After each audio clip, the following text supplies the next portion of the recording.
The war between Russia and Ukraine has witnessed many pivotal moments, with the largest tank battle at Vulodar being one of the key turning points.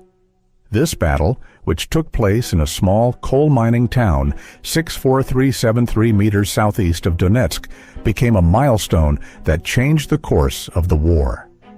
After 3 weeks of fierce fighting, Russian forces suffered heavy losses, losing more than 130 tanks and armored vehicles. This was not only a military defeat, but also forced President Putin to abandon traditional tank tactics, opting instead for large-scale infantry assaults. Could this be a sign of weakening in Russia's strategy? How will this battle affect the future of the conflict? Battle of Vulodar. The Battle of Vulodar revealed again that the Russian military has major flaws that won't be resolved soon. Vulodar, even the name sounds dark and creepy like Lord of the Rings, for good reason. Here's why the main struggle for Vulodar began on January 24, 2023, after brief engagements and shelling since the invasion. Russia attacked Ukrainian forces that night, starting a 3-week siege that showed Russian shortcomings. Ukraine was still waiting for advanced Western tanks like the Abrams and Leopard 2. Russia's new armor arrived earlier but was destroyed in Vulodar. Ukrainians again relied on strategy and tactics without superior weapons. Most of the 3 weeks were similar.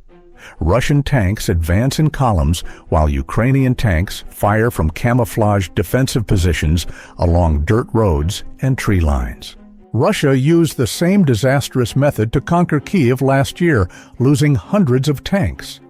Russian commanders didn't learn from that disaster and advanced unprotected tank columns into ambushes again. How did Putin's latest disgrace go? Vulodar's wide open plains and light trees make it difficult to defend against a major attack. Combining weapons warfare theories.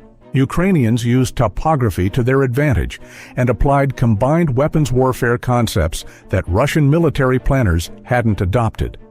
Ukraine won the Battle of Vulodar by forcing Russia to fight their way. The battlefield was limited, and Russian troops had to attack where Ukraine desired.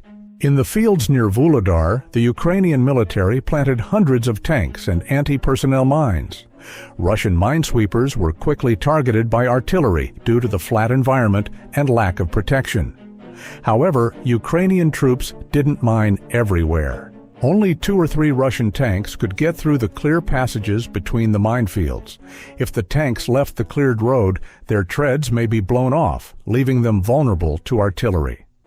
Instead of trying to avoid the mines, Russian leaders made one of the most basic mistakes in warfare, attacking where their enemy wanted. Russian commanders sent their tanks into battle via these unmined routes outside Vulodar, leaving them open to Ukrainian ambushes since the invasion. Using protected positions near tank columns, Ukrainian hunter-killer teams placed anti-tank missiles on both sides of the kill zone. These troops crossed the minefields and dug themselves into advantageous positions in bushes or abandoned houses without triggering the anti-tank mines. Stugner-P. Fire and withdrawal without tank fire were possible from there. The domestically produced Stugner-P and American-made Javelin were Ukraine's main ambush weapons. The Skiff, or Stugner-P, is a less advanced device that can nevertheless hurt unwary tanks. The 27-kilogram Stugner is clunky and requires manual guidance, so the operator must keep tabs on the target while the missile is in flight. Although limited, the Stugner can be deadly, with a range of up to 0.9 meters, with tandem high-explosive anti-tank or fragmentation warheads that can penetrate current composite tank armor. The Javelin destroys Russian tanks better. After firing, the Raytheon and Lockheed Martin Javelin's fire-and-forget targeting mechanism lets its operator escape to safety. The Javelin's missile latches onto its target's infrared signature and flies to assault or direct attack. Although identical to the Stugner, the Javelin's top attack mode is most devastating to Russian tanks. In this design, the missile arcs high and hits the tank's least protected portion immediately above its barrel. The Javelin, like the Stugner, uses a tandem warhead charge to penetrate hundreds of millimeters of armor and create a cone of superplastically distorted metal that can shred a tank-like paper. Both ATGM systems were useful outside Vulodar tank-like paper. Tactics for approaching tanks and artillery. Lieutenant Vladislav Bayek, deputy commander of Ukraine's 1st Mechanized Battalion of the 72nd Brigade, damaged Russian tanks. Lieutenant Bayek utilized a drone to spot the first column of 15 Russian tanks and armored personnel vehicles from a Vulodar bunker. "We were ready," he said. Something like this was expected. However, Russian officers did not. Lieutenant Bayek ordered a quick ambush with the orders to fight when the tanks were stretched out between mined fields. Hidden artillery positions further from the road fired American M777 and French Caesar howitzers, while Stugner and Javelin operators in the field tree lines started fire. The teams fired on separate sections of the Russian column, starting with the front and back cars, to create a bottleneck. The outcome was terrible. Tanks in the column tried to turn and escape the ambush, but exploded on the mine-laden road shoulder. Blown-up trucks blocked the column's escape. Ukrainian artillery would then shoot the captive tanks, killing any Russians who tried to escape. It ended in ruins. Russia kept losing tanks and refusing to change tactics for 3 weeks. Russian tanks got stranded, so Ukrainians called in a HIMARS rocket strike, normally only effective against fixed targets like ammunition depots. Ukraine also used its aging tanks efficiently. Russian armor was too powerful for Ukrainian tanks, so they dug into secret defensive positions. Some were hidden by bushes and camouflage netting, while others were buried with their turrets. These dug-in defensive positions greatly improved Ukraine's tanks' head-on fire survival. Ukrainians could range their hidden tanks and artillery because they knew where the Russian tank columns would march. This allowed them to accurately hit predefined targets without wasting ammunition. Ukrainian tank personnel used a variety of innovative ways to resolve issues and hide their positions during each ambush. The tanks had to stay warm to power up their engines rapidly for combat, without giving away their thermal signature or engine noise. Ukrainians kept tanks ready to go with kerosene heaters close to their engines.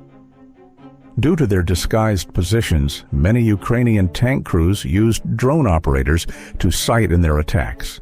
Russian infantry, already disoriented, was further confused by unseen tank fire, leaving their tanks unable to target effectively. As Russian columns evaded mines, ATGMs, artillery, and hidden tank positions, Ukraine used drones to strike fleeing troops and vehicles.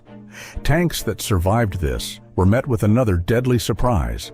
U.S. supplied artillery shells containing anti-tank mines, which terrorized any remaining Russian armor.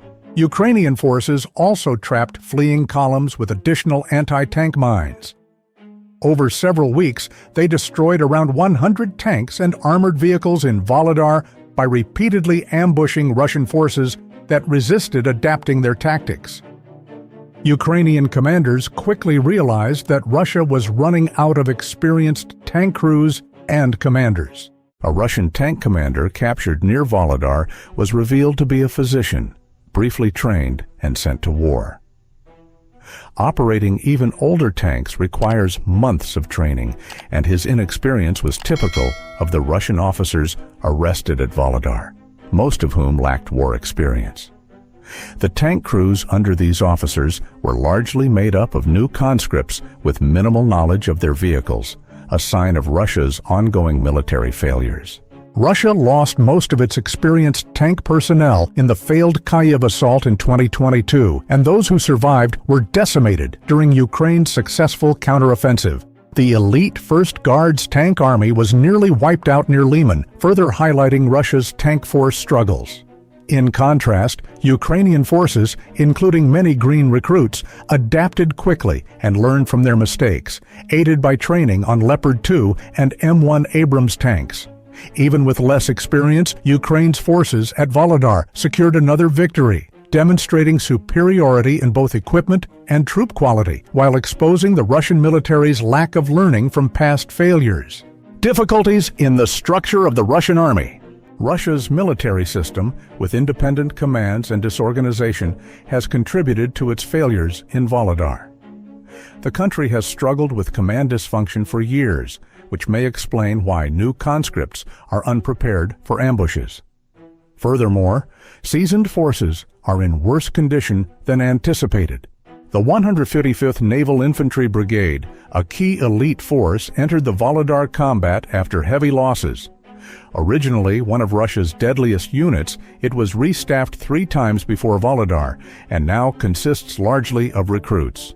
The brigade's division into smaller units and integration with other commands worsened its effectiveness, while a shortage of precision-guided weapons compounded the problem.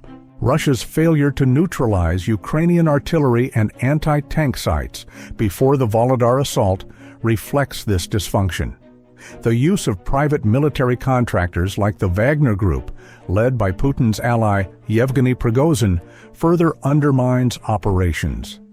Competing factions, including the official military and PMCs, have all fought for control of Vulodar due to its proximity to valuable coal mines. This competition has fueled a lack of cooperation, with each group hoping the others would bear the brunt of losses. This internal conflict has hampered Russia's military strategy, leaving it vulnerable to ambushes and putting its forces at a disadvantage. Putin's desperate need for a political victory likely led to reckless assaults, disregarding the strategic advantage of withdrawal.